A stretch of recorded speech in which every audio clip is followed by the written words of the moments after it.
Life is weird. Super weird.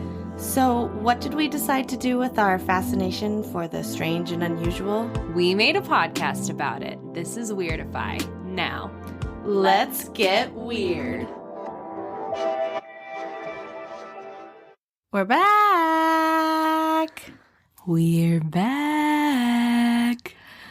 Hurry back.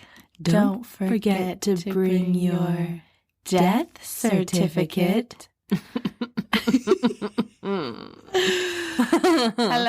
Weirdophiles. Hi, Weirdophiles. It's been a minute. Yes, Actually, it's been a month.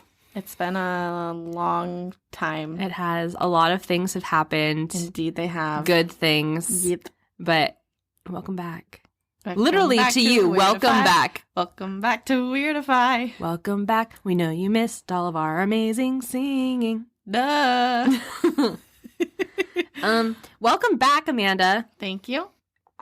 We're back with the clinking of ice. No, we're editing We're that back shit with out. the gulping of No. liquid. No, we're not. Oh, hi, everybody. Hello, hello. We hope everyone's been well. We hope that your October was fantastic. Yeah, I really do. Yeah. Same on my end. Same thing, same old, but Amanda was on quite a journey. It was a journey. I started it, and then I fought through it, and then I ended it. You ended it. And here I am. I went through flight attendant training, and it was very hard, and I did it, and I'm very proud. Yeah. But now she has her wings. I have my wings, and it's very exciting. Yeah. But there was just no way that I could juggle all of everything I needed to do there, and then also do Weirdify. And after doing it, I know there's no way I could have done it. So I'm very happy that we took our little break so that I could just, do what I needed to do. But it's done, and so here we are. Yay. Yippee! She came out on the other side of it, and yeah, now we're back to talk about some more weird stuff. Yes. And for this, because this is our 1-year anniversary, Haley tomorrow, by the time this episode goes out, Weirdify will be 1 year old tomorrow, November 4th. Our little infant, our little baby. Happy birthday to you. Happy birthday. Haley had a very clever idea to pick our favorite topic that we did from this last year and cover that again. And we both pretty much immediately, there was no discussion. It was going, oh, wait, I'll let you do it. Oh, why? It just feels right. Oh, okay. Well, we, as Amanda said, unanimously were like, absolutely this particular topic. It was full of a lot of screams. It was full of a lot of crease sweat, but we're going to do it again. And so this week, episode 28 is Paranormal Part 2. Ooh, spooky. By the time we're recording this, tomorrow will be Halloween, so it's appropriate. It's very appropriate, but unfortunately it's going to go live after Halloween, but it's always spooky season for your girls. Yeah, always spooky. We love a good spoop. Yeah. For sure. So Paranormal seemed like it was the best fit. Yes. I think we've gotten a handle on the sweat situation. I mean, also we're recording on a different day than we normally record. In the morning. A different time than we normally record. Yeah. Yes. Everything is working in our favor. It's very comfortable in here right now. Also, Haley won't be drinking 4 White Claws this time, so oh my God. We're just set up for so much success. Yeah, it's too early for me to be drinking, so I have eaten. I've drank a iced chai latte, and I now I'm just drinking ice water, which I will try to not clink ice with. I too partook in the iced chai. She brought one over for me, but it's not too early. Your girl has a G&T, so, to each their own. To each their own. I tried her gin and tonic, and I just can't do tonic. Shout out to Gina. Oh, God, I love that woman. So I have a lime tree, And while I was at flight attendant training, she flew down for a week to be with Alex so that he wasn't worried. And do you eat? And while she was down here, in just true Gina fashion, she never ceases to just amaze me. But she picked the limes that were ready off of the lime tree, and then she bought me a bottle of gin and tonic so that she knew you'd need to drink after you passed flight attendant training. Yes, but it was the sentiment behind like my limes that I grew, and she even I bought this beautiful pot for my lime tree that I just hadn't gotten around to actually repotting it from the nursery pot. It's a mish, and I don't know if she had help, probably not because she's Superwoman, but I could not. I tried multiple times lifting the tree out of the nursery pot, and like I couldn't do it. I'm not strong enough.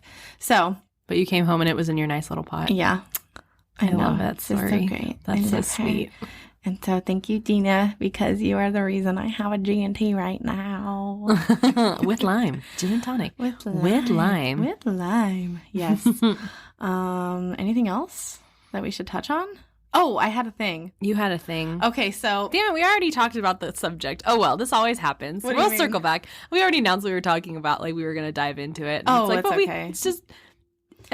The people know this. If you're not aware of the journey at this point, I can't help you. The journey is sporadic, and it's all over the place. It takes a lot of turns. Yeah. And you never know what turn that's going to be. Yep. So just, you just have to buckle up. Yeah, and this particular turn, Amanda has a thing. Okay, tell me your thing. So I was going to tell you this the other night when you were over, but I was like, this seems like appropriate to talk about for the paranormal episode. So when I first got to my hotel room, I definitely... like, not trying to be dramatic or whatever, but I got some weird vibes in my bathroom / like, the bathroom was just a toilet and a shower, and then there was kind of, like, an area right outside the bathroom that had the sink, and then, like, right behind that was, like, a closet. So it was kind of like its own area. Like, you walk in through the door, and you walk in through, like, essentially, like, a little hallway type thing where the beds are. But there's, like, like, to the right is, like, this area of bathroomy stuff. Okay. And that area just, like, something was weird there. And, like, for the first few days, when I was going to the bathroom, I, like, didn't even want to look, like, at the shower or in the shower. Like, just weird. And, like, that's not normal for me. Like, yeah. So whatever.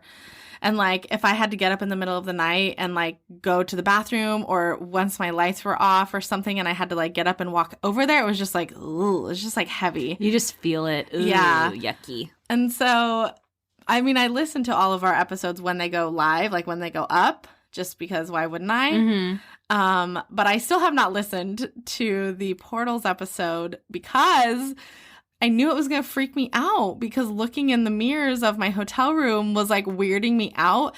And then, so at this training, we spent a lot of time in our hotel room doing classes, like social distanced, and there was a body mirror along the wall.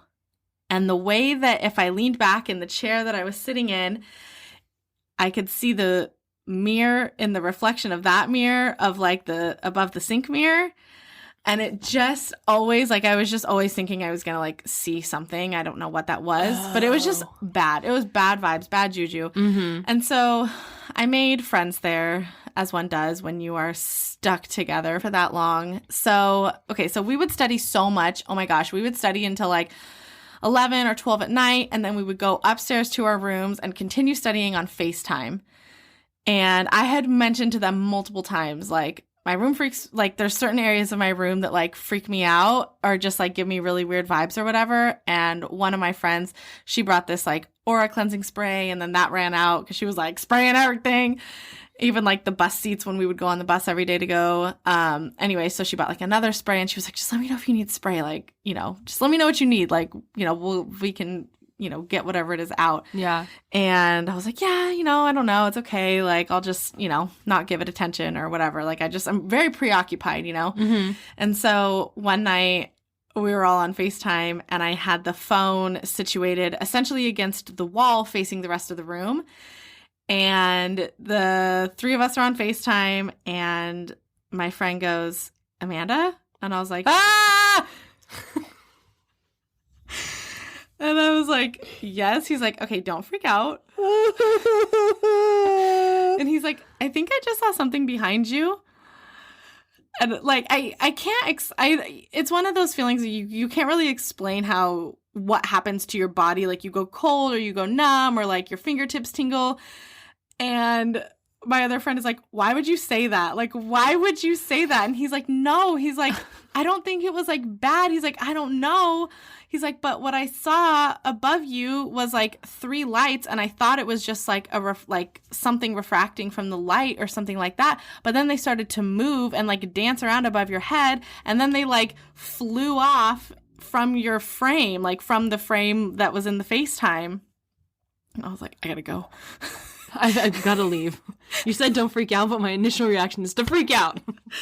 No, I just like hung up the FaceTime. I was like, whatever you are, if you're not here to help me, you got to get out. And I was like very adamant and just like mentally cleansed, physically cleansed the space. And from that point on, I didn't have any issues or any weird feelings after that. I was like, out. I don't have time for this. I don't have the energy for this. You have to leave. Like, I only have so much energy here, and I am literally staying up until like 1:30 in the morning some days studying airplanes. Get out! I don't have time for you. So I sent it away with love. I'm sure it sounds like I did. But anyways, after that night, I didn't have an issue, but I felt like that was an appropriate story to tell for our paranormal. Wow.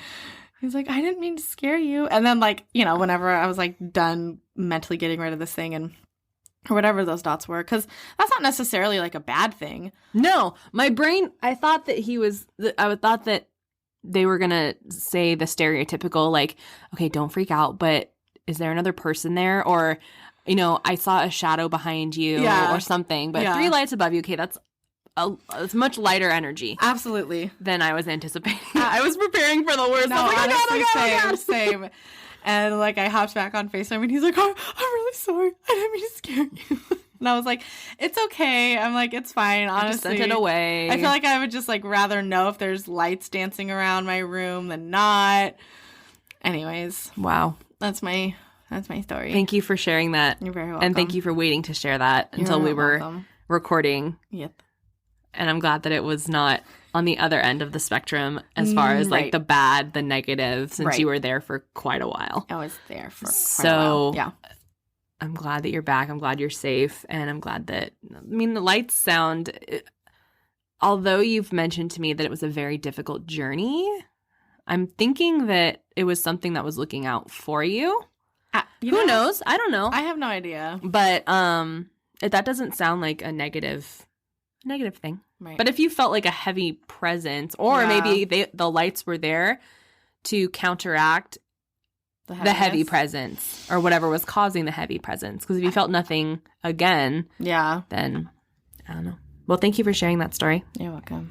I was very scared, but now I'm okay. It was a perfect segue. It was a perfect segue. Into you. Me.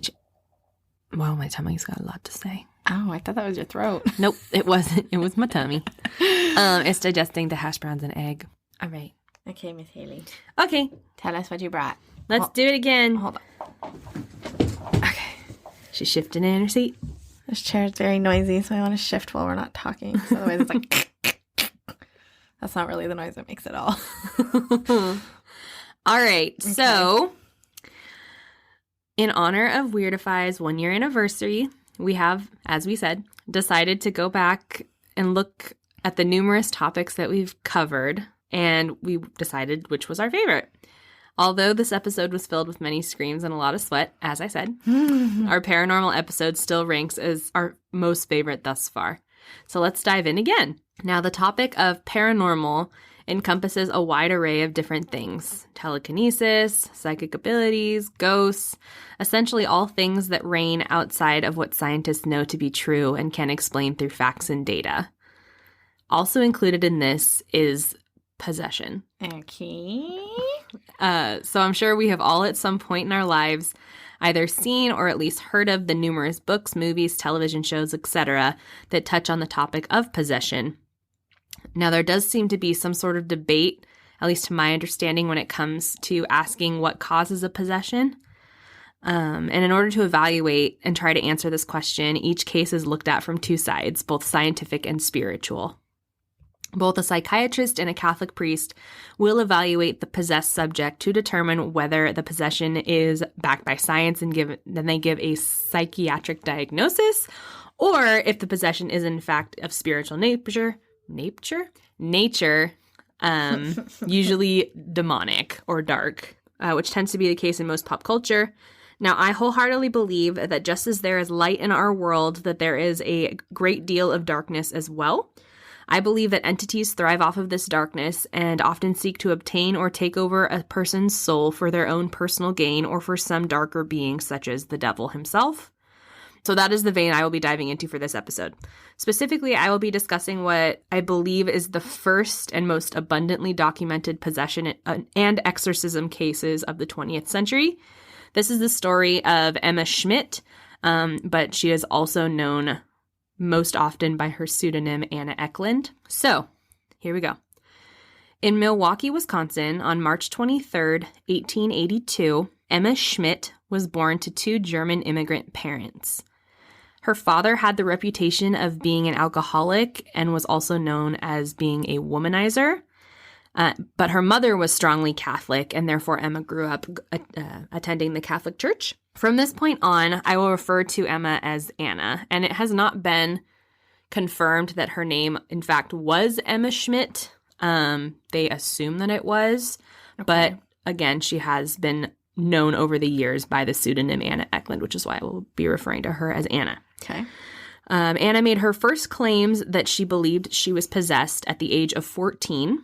And there is said to be a possibility that Anna's father is actually the one that accused her of being possessed because he was in fact trying to sexually abuse her. Ooh. And she had refused his advances. And then to make matters worse, it is also said that Anna's aunt, it said aunt, but it also said stepmother. So I'm not 100% sure. Okay. But it said that her aunt/stepmother, who was also her father's lover, actually used black magic to curse her, which led to her being possessed as well. That's rude. So Anna said that whenever she entered the Catholic Church, that she would feel uneasy and ill every time that she walked through the entrance. She also claimed that she would have intense sexual thoughts. She developed a hatred of priests. She would become violent whenever she came in contact with any type of religious object. And she would also vomit every time she partook in communion. Took communion. Because of these intense reactions. Excuse me. Okay, side note. No. Okay. No. I'm just No. this is good. I have to pray. This might be out of whatever, but if anything is attached to this story, if anything, let me speak with positivity, let me speak with education. You're not welcome. None of it. This is only for educational purposes. I come at this with light. I come at this with positivity. Please protect us as I continue with this story. Amen. Because when I was researching this last night, I got that weird feeling. That's why I was like, I don't need no freaking crystal falling over, which is what that little thud was. My heart is like pounding. Okay. So it wouldn't stand, and then you prayed, and now it will stand. I was like trying to make it stand, and it just would not stand up. Okay. Okay. All right, we're good. I'm just going to take a sip of my gin tonic. Yeah. I'm going to just chug this quickly and without a breath. It's not going to get better when I go. Okay. So because of these intense reactions that Anna was having, she stopped attending church and became a bit of a loner within her town. So her parents sought the help of the church, and Anna was placed under the care of Father Theophilus Reisinger, who was supposed to apparently be an expert in exorcisms. This was in 1912, so Ecklund was 30 at the time when Reisinger began performing the exorcism. To confirm that she wasn't faking everything, Father Reisinger threw regular water on Anna, and to which she had no reaction. He then proceeded to move through with the regular exorcism procedures, and they thought the exorcism had been successful as Anna seemed to have returned to her normal self. So that was when she was 30. So in August of 1928, so quite some time later, Father Reisinger was called by the family again and asked to perform a second exorcism.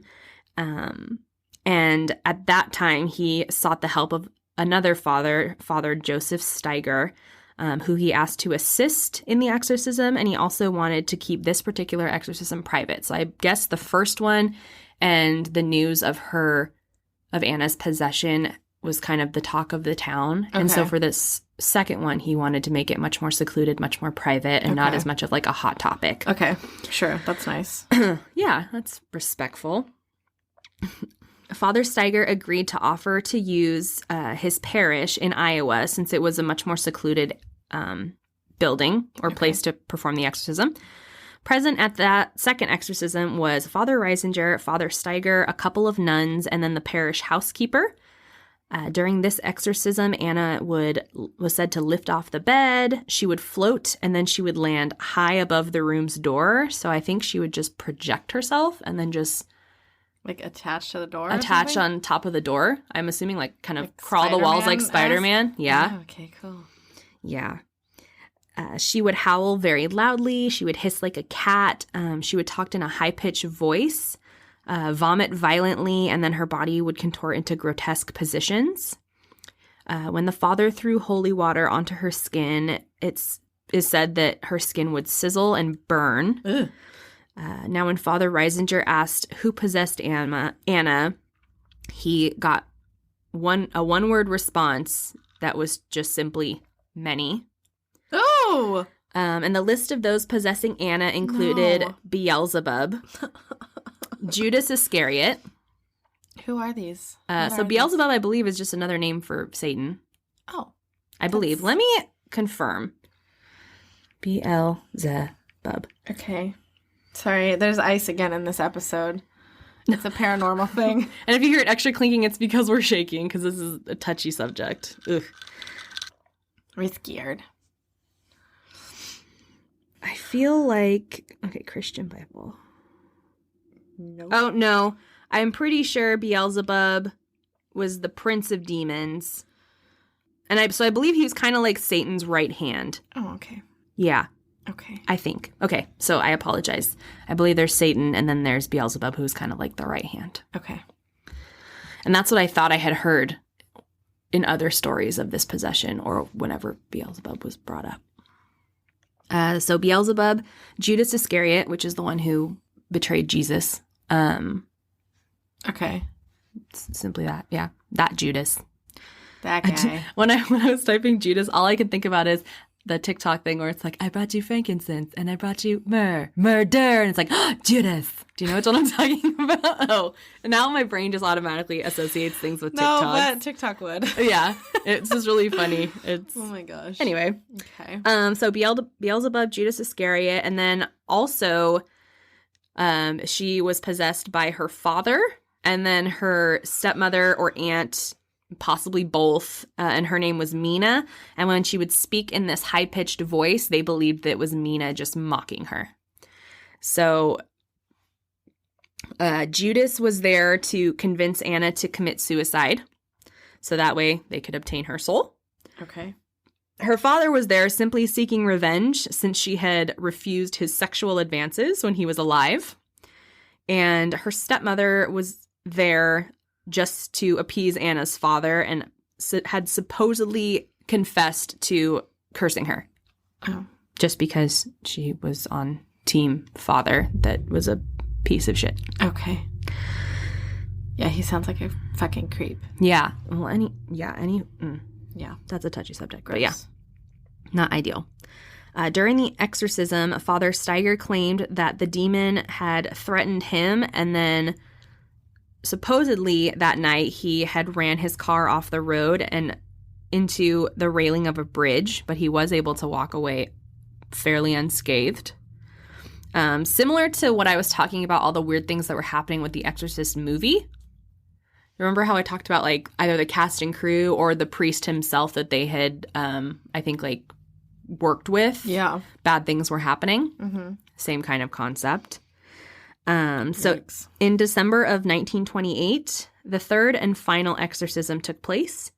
Anna stated that she remembered having visions of the demons inside of her battling during the exorcism. Okay.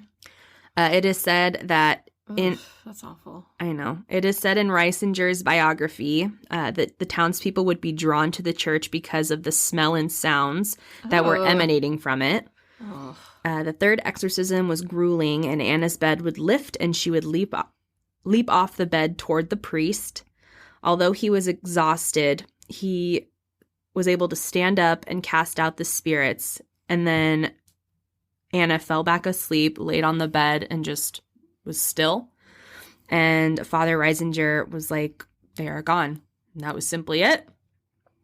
And the final leg of Anna Ecklund's exorcism lasted a total of 23 days of just this intense, grueling, physical, mental, emotional, just, I can't even imagine, just all of everything. Like, she was trying to fight, and then the demons inside of her were trying to fight, and it just lasted for 23 days of just this intense exorcising of all of the spirits that were inside of her. By the end, she was emaciated, malnourished. Her skin was sort of gray in color, and apparently her eyes had like a reddish hue to them. And I don't think it was like a bloodshot. It was more like a glowing situation. I was like, that to me doesn't really say that the demons are gone. But what do I know? I've never done it, so I don't know. It just doesn't sound like, okay, we're going to pack up and head on out now. This looks fine. Oh, it's fine. Don't worry about it. Like, oh, it's just a side effect. Yeah, it's just, yeah. Side effects may include gray skin, glowing red eyes. Glowing red eyes. I'm sorry, I'm not trying to make a joke of it. It's only we laugh through the pain. Yeah, we're doing it because we're uncomfortable. It's a coping mechanism. So once the demons had freed her, she did regain her strength and continued to live a quiet life and died in the year of 1943. Wow. She, so like as I said, her real identity has remained private even to this day. In 2016, there was a British, wow, I can't even talk. Reisinger wrote a book about the experience, and then in 2016, a British production company made a film about Anna's story, both the possession and the exorcism. Apparently, it is said to not be worth the watch. It's apparently not that great, as normally like possession and exorcism movies tend to be a little corny. Okay. Some are really scary, but this one apparently was like, eh. Okay. But as I had mentioned, this case remains one of the most intense and earliest possession exorcism stories to date. That was a ride. It's just a really sad story. And I know that other podcasts have touched on Anna Ecklund's exorcism and possession. And there's the whole debate, kind of like I touched on, about was it just mental illness because her father was trying to sexually abuse her? Was it all of these things? And I was like, well, that's enough to unfortunately like make anyone feel vulnerable. And especially since she was a loner. And so I believe that the dark spirits will kind of latch onto that and take advantage of that personally. Yeah. But regardless, it's just a really sad story. But she did, again, went to lead like kind of a normal life and quiet, and then just passed. So that's good. But yeah, so that's the story of Anna Ecklund. There's a reflection of the... Oh, God. What? I don't know. I'm extra on edge. I need to just calm down. Why? Because a crystal with a completely flat base fell over and it's never happened before once during recording? Is that why? Like a crystal tower with a flat base just like said, nope, I'm done standing. Yeah. So you mentioned like the red eyes. So there's a reflection of the red microphone on both of your glasses. So there's just like 2 red dots in your glasses. I don't like it. That's so much better. The glasses are off. She can't see anything. The glasses are coming up. I don't need to. This is a podcast. I don't need to look at anything. I've already read my bit. Now I just need to listen. So, okay. Yeah. Well, from what I understand is things are gonna take a turn. They're not really gonna take a turn, but they're not gonna get better. Awesome. They might get worse. when I was working on this last night, I was like, okay, like, I think I'll just go till, like, midnight, you know, do what I can, whatever, you know, just, whatever. But at 11:30, Alex was asleep, and I was like, fuck this. Just, like, shut the computer and went to bed and was like, I will finish my thoughts in the morning because I could kill this right now. Like, I could do it. But I'm not gonna. I'm scared. Okay. Ready? Sure. We've done this to ourselves. We did. All right. We knew it was going to happen this way. Take a sip. Oh. I'll probably just be like this the entire time. I'm just gonna encompass my face in my hands and be like, it's not there. It's like when you pull your blanket over your head and you're like, I'm safe. Oh, and I brought in, because I'm a genius, she's a genius. my glasses, because, like, I never bring those in. I always forget that you even wear glasses because for a lot of our friendship, you've just had perfect vision. Yeah, and then I did escrow for a lot of years, and the computer, like, Screwed up your eyes. Working on the computer that long, just, nah. Yeah. You look like a 50s, like, receptionist. Or, like, a librarian with, like, the little... I'm trying to think of some, like, 50s saying, but I can't, so... It's cute. We'll just move on. Okay. All right, ready? Yes, sir. Okay. On a spring evening in 1996, Brian Bethel sat inside his running car in Albion, Texas, waiting to go inside a movie theater. As he sat there writing out, yes, a check, for the ticket, he was startled to hear a knock on his window. As he looked up, he saw two young boys between the ages of 10 and 14.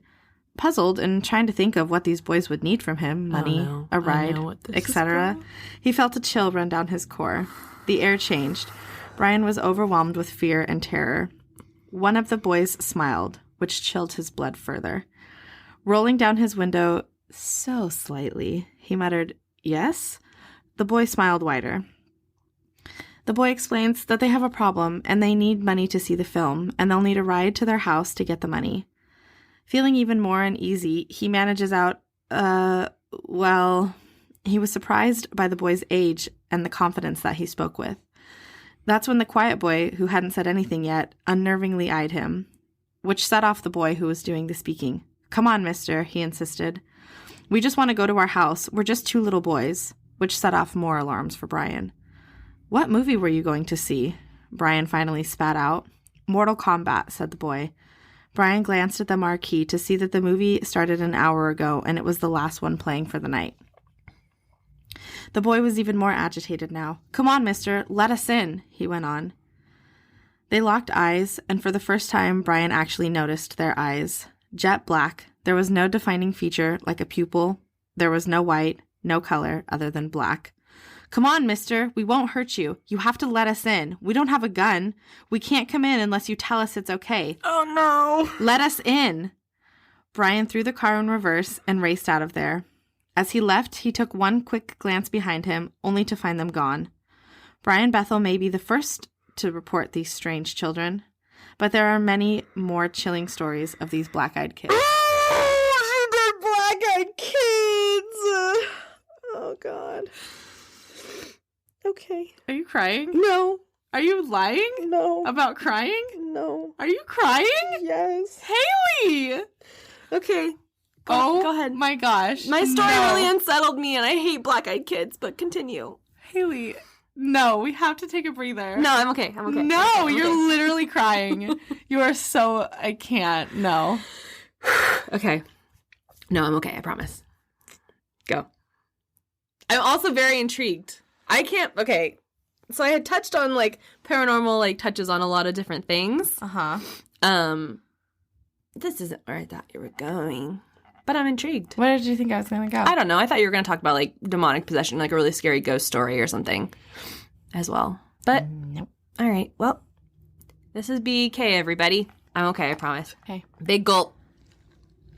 And I'm ready. I want to put my glasses on, though. Don't be scared. It's just the mute button in my eyes. I would say we could turn the microphone around, but it won't help. Is there a light on this side? No, but I have glasses on. Ah! All right, we're just going to take it. It's just the mute. It's just fine. Yeah. We're good. Okay. This is a safe space. We're fine. This is a safe space. It is a safe space. Okay. There are many commonalities between all of the reports. The children appear to be, I read multiple things. Generally, they phase out at about 16, and like the youngest age I saw was like 6. Yeah. So like 6 to 16, 8 to 16, 7, it's like somewhere in there. They're usually in groups of about 2 to 4. Often they're wearing clothing. Often they're wearing clothing that is not in season, like a fur coat in summer, or their clothes are from a different era entirely. They're usually in something that covers their head. Okay, so I'm thinking that they wear these like hoodies because, I don't know if I already said this, but anyways, like a lot of the accounts said that like the kids' heads were down at first, so it just kind of helps like shield their eyes, which is like their revealing trait. Right. So essentially they can like lift their head when they're ready for you to see their eyes. So they'll knock on your door and request entry into your vehicle. There's usually one child from the group that does most of the speaking. The thing that many people seem to recall is the confidence and the calmness that they seem to have while speaking. So they might say something like, "I'm scared and lost. Can I come in?" But nothing in their inflect would indicate either of those things. Some even report that their voices have a sing-songy tone. But definitely the one thing that is in common across the board is the eyes. They're completely black, showing no white at all. Some people say that they're like a glass, like glossy, like bubbly. And then some people say that it's like gouged, like it's just like a pocket. Yeah. A pocket. I think I also heard that it sometimes looks like porous, like it looks like it's just like hard, like kind of rock too. Which all of them are not great. None of them are good. None of them. They're all very bad. Ever like to come in contact with. Yeah. People all report feeling dread and uneasiness when they're encountering them, and house pets pretty much always show signs of sensing something. Listen to your pets, people. Yeah. Listen to your pets and your kids, except not black-eyed kids. No, the other ones that you made. Yeah, the ones that came out of your cooter or adopted or whatever your situation is. If you adopted them, check their eyes. Yep. But listen to pets 100%. They're sensitive to all of that. Yeah. Power outages and flickering lights are also very common. Some say that they also have telepathic abilities. Like some people have said that they, like the kids would just like look at each other like in a way that seemed like they were communicating and then like would look back and I don't know. Okay. My sister and I do that.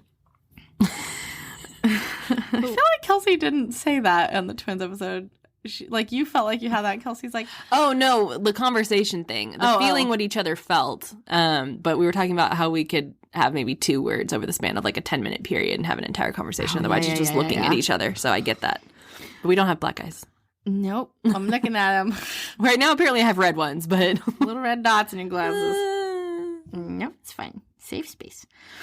People are entirely unsure of what the intentions of these children are or what they even are. Some theories range from demons, vampires, or even some type of alien hybrid, since the classic gray alien that we all know and love has eyes that are described like just the pitch black, kind of glossy black eyes. You may touch on this. What do you think they are? Or are you going to touch on that? I'm not. Oh, what do you think they are? Probably some government project. Really? Yeah. That's an interesting take. I just think everything is the government. That's true. Well, let me like read some more stories and then I'll tell you kind of like why I might think that. Okay, so while there was no lasting effects with Brian, there are some who claim after their encounter that they become ill or suddenly have cancer. And actually, the first time that I heard of B.E.K. was with you. And that's why we drink. Had a listener write in about just a horrific story. Oh, yeah. I like one of their earlier episodes. Yeah, where he, like, I mean, I'm not going to give it away. It's not my story to tell. But, like, essentially he, like, encounters black-eyed kids and then, like, jumps timelines. And it's, like, really weird and bad and just... Nothing good happens. Yeah. Nothing. It's worth a listen. It'll wish I could shake tell you a little what, bit. like, listener volume, but you'll just have to listen to them it's all. earlier. It's one of their earlier listener stories, if that helps at all. And it's the last story, so you just have to listen to them all. Sorry. In 2015, a couple living in Vermont were awoken at 2 a.m. during a severe snowstorm. They heard pounding on the door and assumed anyone knocking at that time during a snowstorm like that would probably be needing help. When they opened the door, they were surprised to see a young boy and a young girl around the age of 8. They live a bit rural, so they were looking for a car or some mode of transportation, but found nothing but fresh footsteps leading up to their house. The children wouldn't make eye contact, but clearly wanted to be let in. "Where are your parents?" the wife asked. "They'll be here soon," they said. They had reservations, but let them in and offered them warm beverages as one normal person does. I'll throw out there, too, that they had 4 cats that were usually very curious when newcomers arrived, but 3 of them were nowhere to be found, and the 4th cat was in the kitchen with the hair on the back of its neck raised. Listen to your pet. And this was in 2015, so this was, like, not even... Oh, wow. Okay. Yeah. Yeah, that was not that long ago. As the wife walked over to the children with their warm drinks, she made eye contact and noticed their coal black eyes. Panic and terror ran through her body, and she almost dropped the mugs. The children excused themselves to go to the bathroom. And it seems like once they know that you know something is amiss, that, like, things shift. Of course. Which is like, oh, God, that just, like, sent shivers down my spine. Seriously. Yeah, because then they're aware that you're aware and then, like, shit needs to change. Yeah. And you can't know. So the children excused themselves to go to the bathroom together. Once out of earshot, the couple began talking about the kids, and the husband got a spontaneous nosebleed, which is something that had never happened before. Yikes. Now, the next part could absolutely be because there was a snowstorm going on, so I'm not discrediting that, but it is surely an unsettling coincidence. The power goes out. The wife had gone to grab a tissue for her husband, and while heading back, she looked down her hallway to find the children done in the bathroom and standing staring at her. Hate that. Ugh. Hate anything staring at you from the other end of a hallway. Hate anything staring at you. Let's be real. No always need to be involved. After what felt like an eternity, the boy said, "Our parents are here." They walked out through the front door to a black car with 2 men. Now, when I say this feels like some Men in Black shit, Yep. this feels like some Men in Black shit. Yeah. Okay. The couple that claimed to be the children's parents were 2 men about 6 feet tall wearing black suits. They just stared at the couple and drove off with the children. And then, I don't know if you thought that their encounter was over, but it's not. Never is. Not quite. So within a couple of months, one of their cats died of like a hemorrhage or something. And the rest of the cats went missing. Oh, no. Like all within a couple months. The couple had continuous nosebleeds, and the husband was diagnosed with aggressive skin cancer. And the wife is currently in the worst health she has been in her whole life. So some believe that they emit some type of radiation, which causes these health issues that people report when letting them inside their home and car. But then, like, who are these people picking them up? Like, exactly. Like, so why? And why is it just random that they choose these people? I don't know. Let me read my next story. Okay. And then, like, some people say that they talk to them for a little bit at the door, so you would think, like, maybe you would get some kind of exposure from that, too. But it seems to be, like, only bad things happen if you actually, like, They need to be able, that's why they push to use your phone or for you to give them a ride. And, like, I was reading, too, like, sometimes they'll change their story. Like, oh, I don't have a working phone. Oh, that's okay. Like, I need to use the bathroom, too. Can I come in and use the bathroom? Yeah. Or, like, they'll kind of, like, twist it so that they can just, like, get in. Oof. So many chills. Yeah. Okay. Blah, blah, blah. There is one man who let them in and managed to not have any lasting effects except for some trauma from the incident. His story goes like this. Again, we start off the same. He's at home, and there's a knock at the door. It wasn't too late, so he swung the door open to find 2 children looking down. "Yes," he says. The children explain that they are lost, and the other child needed to use the restroom. The man claimed to live in a confusing area and figured they were looking down because they were embarrassed or shy. So he lets them in. One kid immediately heads upstairs, which he was like, okay. Like, what the hell, dude? Yeah, so he's like, okay, yeah, it's like on the right. And then tells the other kid that the phone is down the hall. When he starts to follow the kid down the hall, the feeling overcomes him. Dread. Something bad was about to happen. The boy stopped right in front of the phone. "Everything okay?" the man asked. The boy turned around and looked up at the man. Seeing the boy's black eyes was paralyzing. He turned to run down the hallway, and the other kid was standing at the end. The children walked closer and stated, "We've been sent to collect you." Oh, no. I have chills specifically on my shins right now, and it's a really weird sensation. Oh. Okay, moving on. Shin bumps. He pushed past the boy and slams the door shut and locks it, trying to compose himself.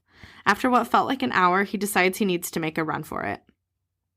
He sprints for the back door, runs through the backyard and over the fence. He ran to a nearby friend's house where he explained what had happened. His friend, and I'm sorry, Haley, but this is never going to be me. So call someone else. Okay. I appreciate your honesty and transparency. His friend actually comes back to his house and helps him look through the entire house. Oh. But there was no sign of the children. Oh. You can have to cut somebody. You on your own, girl. That's fine. I get it. I'll stand outside and watch. I get it. Like coming in. At least you're honest. Yep. Oh. But I mean, if you run all the way to my house, maybe I'll help you. Because that's a bit of a run. Anyways. It might take me a bit, but...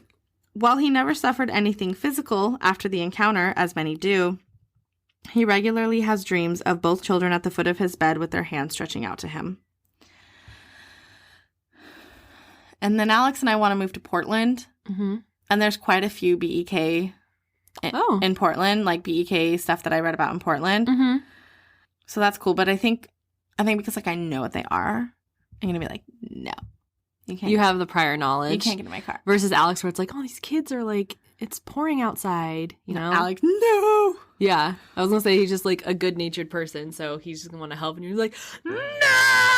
Sorry, children! No, he is a good-natured person, but I read this to him before you came over, and I wanted to read it to him last night, and he's like, no, I don't want to be scared. Yeah. Okay, well, now he has the knowledge, too, so he'll just know. Exactly. No? B.E.K. No, B.E.K. When I worked in and out, this is so stupid. We can totally cut this out. But no, I don't want to. In my training, there was this saying that was like LTK is not okay. So an In-N-Out burger comes automatically with the spread, the lettuce, the tomato, and then your choice of grilled, raw, or no onion, right? And so the way that you type it into the computer, you have to click like one button and then click it a certain way. And so they would say LTK is not okay, which is like lettuce, tomato, and ketchup. But when you're supposed to type it in as, you know, I don't know, type it in a certain way. So I just, in my mind, I'm like, LTK is not okay. I'm like, B.E.K. is not okay. That's right. Is the moral of the story. That's accurate. I'm like, B.E.K. is not okay. That is accurate. It is not. There was a guy who, like, he was, I don't know, had some friends over and he was, like, partying with his friends, or not, like, partying, but just, like, hanging out, socializing. They were drinking. And they were like, I don't know, let's go get more drinks. And he's like, oh, I think I have like a case of something in my car. So he goes downstairs to the car and there's like a little boy that, like, he looks up and there's like a boy standing there, and he was like, oh my God, you like scared me.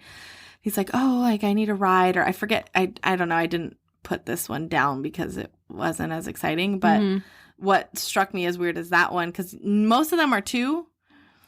And then when one he was floating like, around. Yeah, when he was like, no, like, sorry, I can't help you. There was like two other kids that like came out from behind like fences. And the guy was just like, nope. And he just like ran off. And it seems like if you just like, okay. If you just say no. Just say no is like the moral of the drugs. story. Just say no. Just say no. Okay, so I'll just finish up here. While their motives, origin, and what they even are may not be known, one thing seems to be certain: they need your permission to enter your domain. So if you are unfortunate enough to come across these black-eyed children, don't let them in. B.E.K. is not okay. There was actually a movie, maybe we could watch it. Oh my God. That came out in 2012 called Black-Eyed Kids. Really? Mm-hmm. I didn't know that. It's like a horror movie. And one thing I've noticed is that a lot of movies that correspond to what we're talking about, or that I have researched, came out in 2012. And I don't know what that's about, but it's a year. That was supposedly when the world was supposed to end, so who knows? Oh, good point. I don't know. So then I finished up my stuff, or like, I remember it was 11:29, and I was like, going to bed. Think of happy thoughts. Did you sleep soundly? I had a really weird dream. Oh. And I said, I will not dream about them. They are not welcome in, like, whatever, just like did my little, not gonna happen. Blah. But I had a dream that I was in this house, and it was my house, and I had a little dog. It was your house, but not your house? Yeah. It was my dream house. Not my like dream house, but like in my dream. In your dream, it was your house. Yeah. So it was like, and I think there was like a little kid there that I don't really remember, but there was like a little kid that wasn't like a black-eyed kid, just like a little kid and a little dog. And there was 2 dogs trying to get into my house.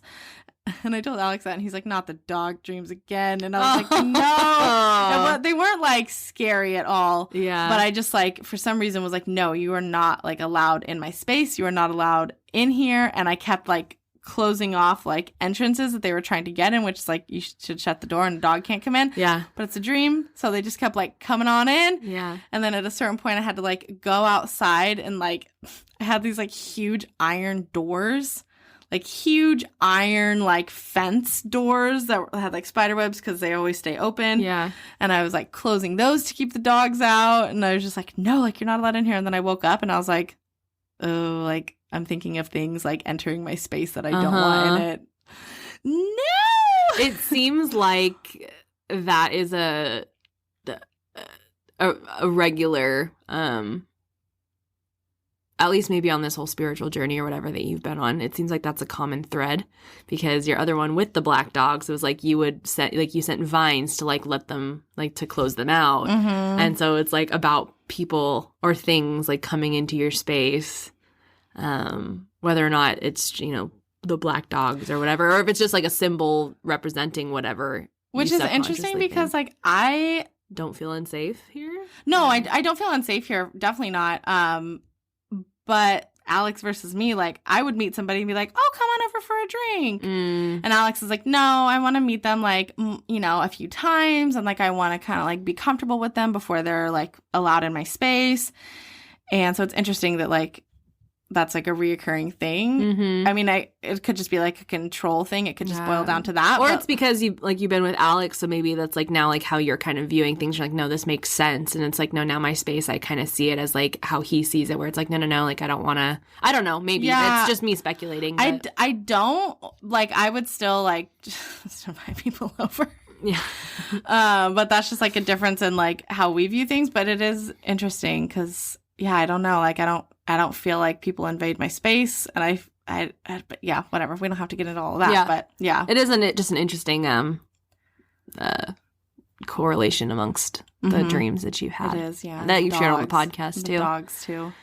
Yeah. Like, it could have been anything. Yeah, and it's interesting because you're not really like an animal person. Yeah. You know? So it's like you don't have pets. Like, didn't really grow up with pets, like, outside of, like, reptiles or, like, critters. Mm-hmm. So it's interesting that dogs are kind of, anyway, it's just weird. And it's weird that you had one that was in your space.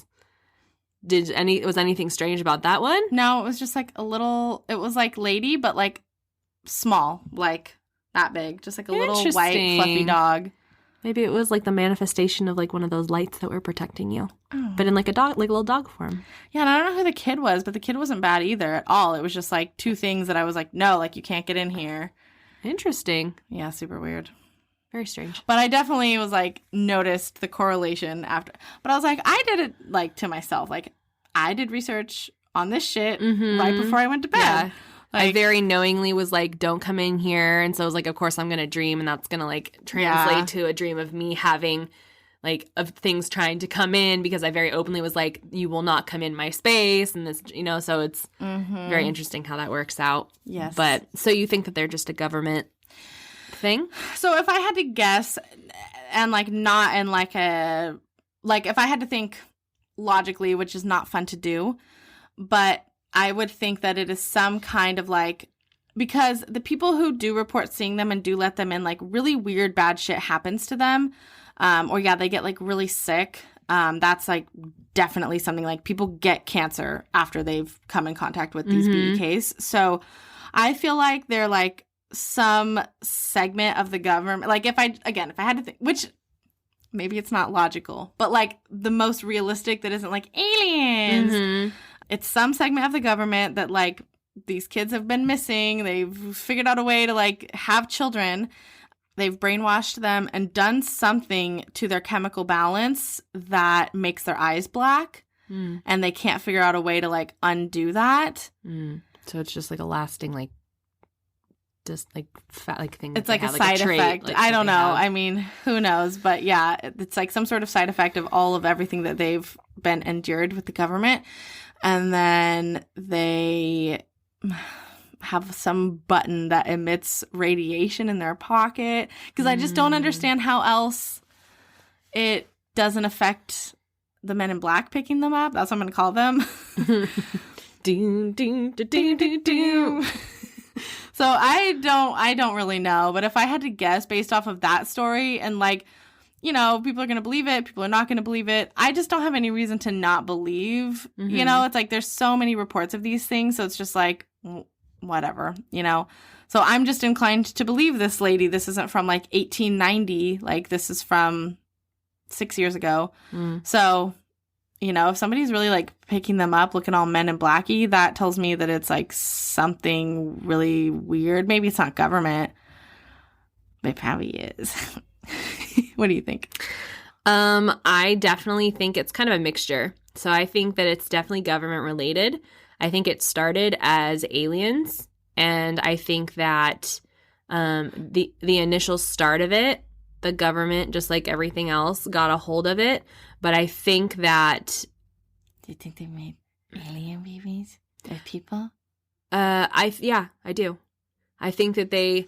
But I don't... So my thing is that my brain is going to, like, they somehow are able to track them. That's why they show up when it's like, oh, it's time to leave. Or the people in the black cars, I've also heard people think that they're aliens. So that's why there's always, whenever something strange happens, they always say it's like the black SUVs or the men in black or whatever. And it's like, I think that that's some sort of... they're never pink and like turquoise. Yeah, so I think that that's some sort of like government alien... Like subdivision? Sort of, like basically like a camaraderie. Mm-hmm. And they know all the inner workings, so that's why they can show up as soon as the black-eyed kid's like, oh, I gotta go, my parents are here, or something like that. Like, they're very in tune with that, and they know where they are, they know where to pick them up. My only thing, so that's what I think, is it's definitely like a government-alien synonymous relationship. Okay. Or monogamous relationship. And so, but monogamous, like, I don't know, they're just, it's not the word. Symbiotic? Sure. Whatever, you know what I'm trying to say. They work together. Yeah, they're not enemies. Yeah. They've found, like, a camaraderie. Okay. And so my only thing, though, is why they pick the people that they pick. Mm-hmm. So I want to know what these people did for a living. I want to know if they have had anyone in their family, what they did for a living. Or, you know, is it totally random? And then I'm also thinking... maybe they're a part of this division, like this whole like alien government kumbaya division. Okay. But I also am like, well, maybe the aliens created them. I think like Twilight, because I've thought like vampires before, but they don't suck blood. So part of me is like, maybe you open the door, and just you even opening the door, they're already doing something to you, hence the radiation, but you aren't aware until you see the eyes. And then when you see the eyes, because once you see the eyes, that's pretty much when it ends. Or you see the eyes and you haven't let them in, so then you're safe and nothing happens to you. You know what I mean? But there's something about when you see the eyes that triggers something, and that's when, you know, the men in black and whomever else, that's when the whole thing starts to be like, okay, like, it's starting to unravel, let's call it quits, move on. Yeah. But I think that, kind of like how you're probed, like when an alien probes you, and it's like you kind of have this loss of time, you know? So, but you don't know what's happening on the other side of it. It's just like you're kind of in a hypnosis or hypnotic state of whatever, and you're just completely unaware. But then after that, and you come to, you notice things are weird with your body. You notice that strange things are happening. So that might just be also what they're projecting into you. So you don't register that something is in fact happening, and then when you come to and they're gone, that's why you're left with like radiation and lasting, not radiation, but you're left with like cancer and all these things going wrong with you because you didn't know what was happening at the time. It just seemed like you were staring at them like just standing on your doorstep, but really more shit's happening and you just aren't aware of it, you know? So one of the things that people say, like along with the telekinetic or like psychic abilities that they might have, because they've said like some stories are like, oh, they were like, oh, you know, our parents are coming around the corner. Mm-hmm. And like, there's no way that they could have known that. And then they just like come around the corner. Yeah, so something's connected. And there's like, you were mentioning like a hypnosis, but it seems like maybe you could just like go totally black and not remember any of it.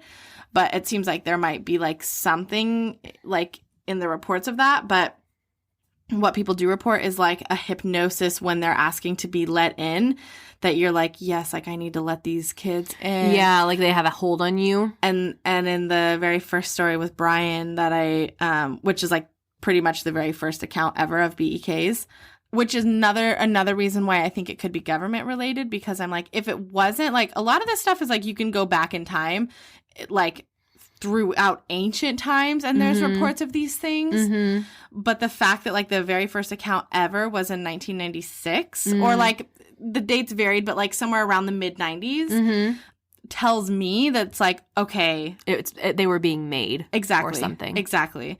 Because otherwise these things, why now? Yeah. You know?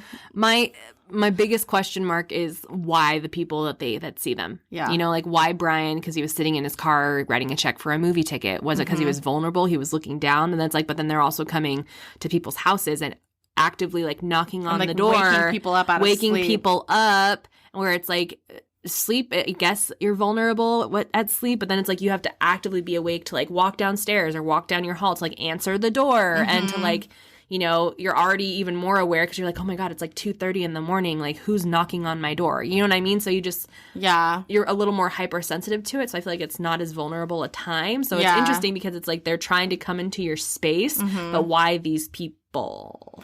I was going to say, sorry, with the Brian thing, when he like looked up, or they were like asking to let him in, he said that he like noticed his hand like going towards the door, and he had to like jerk his hand away from opening up the door. So he was like hypnotized. Interesting. People have said that they like go into this like weird, but it seems like you can like jerk out of it pretty quickly, but like they basically try to like open the door. Yeah. But yeah, why these people, and what is the point? Like what, you know? To make more? Well, because I don't know. If people experience these lasting things, they're not being taken anywhere, at least that they're aware of. Right. So what? Is it just to kill off people? Like to give them cancer and just to... Seems like a really weird way to do that. Yeah. Seems like a really extra way. Okay. Thank you so much for that. Yeah, it seems like a really like extra way. Yeah, it's very strange. My brain does also kind of go to like vampires. Oh, yeah. There's people that think that they're like some type. But alien, I think it's like an alien vampire government hybrid. Yeah, well, and I guess like, I didn't like look into this, but I guess vampires need permission to enter your space or something. So that's why people relate it to vampires. I don't know. Interesting. Or maybe they don't feed off of your blood. They feed off of like you or something. Yeah. And who knows? Talking about the like going off of the vein, like the vampire vein of things.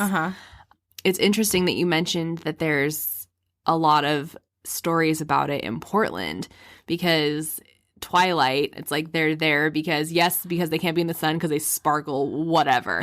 You know what I mean? But it's like, but they go to the White Haley. Yeah. Well, the whole thing with Portland is like keep Portland weird, and then there's like a whole kind of vibe to Portland. Yeah. Anyway, I just think it's interesting that they went to like kind of the same kind of weather area. There's just some similarities. But yeah, I think they're like an alien vampire government hybrid, but vampire in the sense that they're absorbing something else from you, and in that it's kind of like a transaction of like they're getting this from you, but then in turn you are getting this from them, and it's not a good thing, whatever that thing may be. But that's what I think they are. That's not good. Yeah. Fascinating. Look up B.E.Ks, guys. Just look up stories of B.E.Ks. Yeah, or there's so much. Or don't. If you're gonna do it though, don't do it right before bed. Yeah. It's not bedtime. Especially since fluffy material. They usually show up at night, and then you hear, and you're like, oh no! Yeah. Well, the scariest thing would be and then for you Amazon. Because you have a gate, like an outside gate.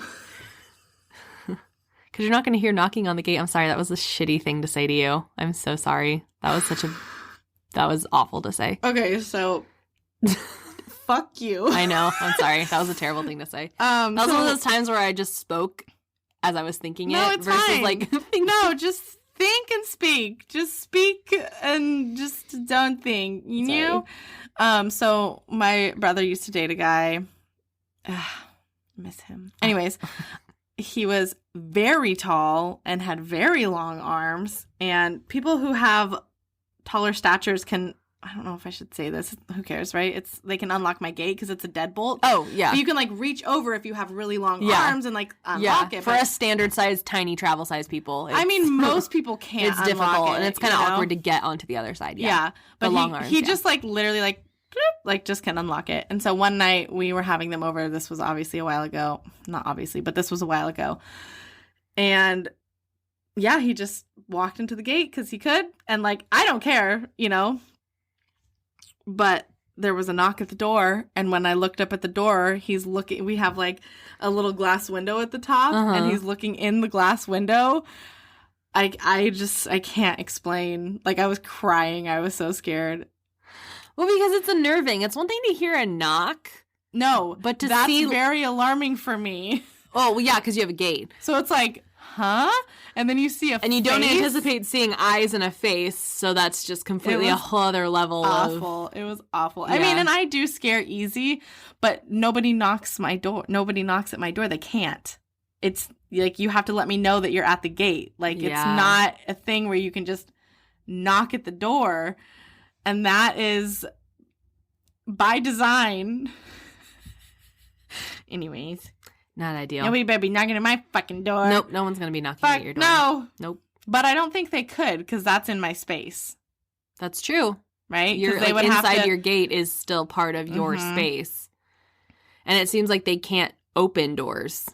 Yeah, no, they can't open doors and they can't. Do you think, because nobody touches them, do you think that they're not even real? Who? The black-eyed kids? Yeah. They're just projections, maybe? Because no one, at least from what I've heard stories, no one's actually touched them. And that's why they can't open the door, because there's nothing there. So maybe they are just pure radiation, which is why you get sick. But then why couldn't they just walk through the door? Because they're trying to present themselves as something that we can tangibly comprehend. And but then why, when the door is open, wouldn't they just come in? Why do they need permission? You see what I mean? Because I think they're... I like where you're going, but I'm trying to like... Because I think that they're probably trying to be as normal as they know. Why? Why if you just want to like... To give you a false sense of security. But if you're just going to get cancer and die... Or get some horrible, like, sickness. I don't know why they're doing it. I'm not a black-eyed kid. No, I'm just trying. I like your theory, but then I'm like, okay, so once the door is open, like, why wouldn't they just, like, do their thing and then leave? Like, I think they want to probably gain your trust. Maybe they live on trust. Like, maybe that's what powers, like, and fuels them. And in turn... But if they're just a projection, then there's what fuels them. You know what I mean? I don't know. Maybe it's not their own... We're going into this very Maybe deep. It's not to fuel them. Maybe they're just being controlled by whomever. The men in black. Yeah, and that's why they're dressed in old-timey clothes sometimes. Or I know in some stories that I've heard, they ask, like, oh, can I come in and use your telegraph? Like, they don't know, like, the telephone or whatever. Like, even in today's day and age, because very few people have landlines still, even if they were to be like, oh, can I come in and use your landline or something like that, you'd be like, oh, you're definitely not living in the year 2021. Like, not very many people have landlines anymore. So just cause for alarm. I don't know. That's just an interesting theory that I never thought of until we were just talking about it. I like it. I like it. I'm just trying to, like, close the other circles. Yeah, like maybe it's just, or maybe it's some sort of alternate reality. I think they thrive off of your false sense of security. And if they were to just come in and be like, Mah! Then they can't really do anything because A, they're a projection or they're not real. But if they create this false sense of security with you, then it opens a channel for whomever is controlling them or whoever's running the show to take advantage and do whatever they need to do, whatever that may look like. Yeah. Who the hell knows? Couldn't tell you. But well, somebody knows. Let me tell you this. Someone knows. Somebody knows. Somebody always knows. Someone knows all the things. Someone knows all the things. And they don't want to share it because it's probably terrifying. Not me. And I like to keep it that way. No, it's not. It's probably that Crystal that was like, fuck you, I'm falling over! That was alarming. That was wow. Yeah, nope. Yep. It's just like... Thanks for hanging out. Thanks for standing. Yeah, see, like, it just stands. Like, it's Yeah. just, like, good to go. That's why I immediately got a bad feeling when it happened. It just was like, oh, no. And, like, I will say, like on this, because we have, like, this soft, plushy thing. There's some lumps. Yeah, for sure. And, like, sometimes when I'm setting up crystals like that, like, I do kind of have to, like, you know, hold them a certain way. But it's never fallen before. It was just, like... That's what happened. It wasn't just kind of like a slow... Oh. No, it was very alarming. I mean, and again, it's a flat base. Like, it's a tower. It's not, like... I don't know how to explain that there's no reason that it should have fallen other than it should not have fallen. It wouldn't have bothered me if we weren't talking about we weren't talking about exorcisms and possession. Part of me thinks it wouldn't have happened, though. Right, which is why I hate that it happened. While talking about that, just holding it. I don't want it to fall over again. I don't feel threatened by the black one. Yeah, just leave him down. Just like, yeah. Now if it stands up, I'm leaving. Turn the microphone over. We're done. Oh my god. Nope, we just have everything knocked over just to be safe. Nope, even that. Nope, no crystal peen. Everything's just... Nope. Just flip the table. Just flip it. Put a plant over. Welcome back, guys. I hope you've missed us as much as we've missed you. Wow. They've probably been like, oh, here we go again. Oh my god. Oh, you missed our shenanigans. You missed our screams. You missed our ridiculousness. You missed all of it. Don't lie to yourself. There wasn't much like double entendre or like like dirty talk in this. Usually we make it a little inappropriate, but it was spoopy. Hopefully we did it justice, and there wasn't any sweat, but I definitely cried at one point. So you did literally start crying when I started talking about B.E.K. There was some bodily fluid coming from my eye holes. Oh my god, she's actually crying. This is your wheelhouse. I know. Essentially, you picked this. I mean, I was like, yes, Paranormal would be the one. Yep. But I was like, yeah, well, what episode would that be? Because, you know, we've covered a few topics. Yeah. Paranormal, great. Well, I think going into... like researching last night, it was something a little scary. It felt a little funky last night, and then like I said, I would have been fine had your freaking crystal just not just fallen over, just very like adamantly. It wasn't just a gradual, slow. Oh, timber. It was very adamant. Just it was. Okay, we're gonna stop talking about it. Yep. Anyway, we're so glad to be back. We're glad that you're here listening. Yes. Happy 1 year anniversary to us when this comes out, basically the next day, but still we're gonna round up. Yeah. Happy 1 year anniversary, Hayden. Happy 1 year anniversary. It's been a journey. It's been so much fun. It's been really fun. I'm so happy we have this. Yeah, it's a good time. Indeed. It's a good time. It's only gonna get better. Now that Amanda's back and she can take a deep breath. Back in black. Yeah. She can take a deep breath and doesn't have to be up till 1:30 like studying. Just studying freaking black-eyed kids. Oh, yeah. But that's not every day. No. Yeah, so we're hoping to have bigger things come into play. Yep. And bring them to fruition in this next year. Indeed. The first year was a learning experience, and now we can just piggyback off that and make it even better. Thank you guys for being with us for this year. We are so thankful for your listens and your just support and your write-ins and all of that. It's just been great. And please write in if you've ever had an experience with a B.E.K.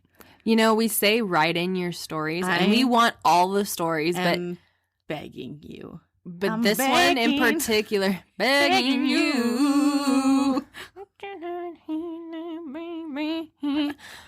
Yeah, this one we're begging for because there's something about it that I'm just so intrigued by. It's eerie. It's eerie, but it's fascinating. Yeah. If you or anyone you know has suffered from B.E.K., please write into Weirdify. Yeah. I want stickers for my car that say B.E.K. is not okay. Great. Let's make them. Okay. Sounds good. Yeah. On that, we'll try to hopefully we can bring some merch out in this next year of Weirdify, because we have some ideas we've been noodling on, and we'll just go from there. But yeah. As always, now that we're back in black-eyed kids, we're men in black. We're men in we're black. women in black. Yeah. Technically, yeah. Oh, I'm God. a woman in orange and you're a woman in like mint green. But I think we need to end this. Yeah. As always, now you can find us again on Instagram at Weirdify Podcast. Yep. On Facebook, YouTube, Twitter, All that. all of that at Weirdify Podcast. Send us your black-eyed kids or any other random stories, or just if you want to say hi, let us know what you want what you want to see come out in this next year of Weirdify. Yeah, absolutely. Any feedback is greatly appreciated. Mm-hmm. Give us a like, give us a subscribe, give us a comment, a review, give us a star. No, give us 5. Give us 5 stars. I mean, if you're gonna give us stars, like before you give us 1, let us fix it. Yeah, you know what I mean. Yeah, feedback is Please. Appreciated. Other than that, we hope that you guys have had a very safe and spoopy Halloween. Yes, but I guess when it comes out, I hope you have a great, just holiday season. Yeah. Because this is the season. It is. It's a season for food. It's a season for festivity. It's a season for... Yeah. I'm probably going to do a lot of baking. Yay! Which you'll get to benefit from. So. Oh, I'm so excited. Yeah. So we hope that you have a wonderful holiday season, but we'll be back. With our regularly scheduled program. Very soon. Very soon. And until then, yep. Keep it weird.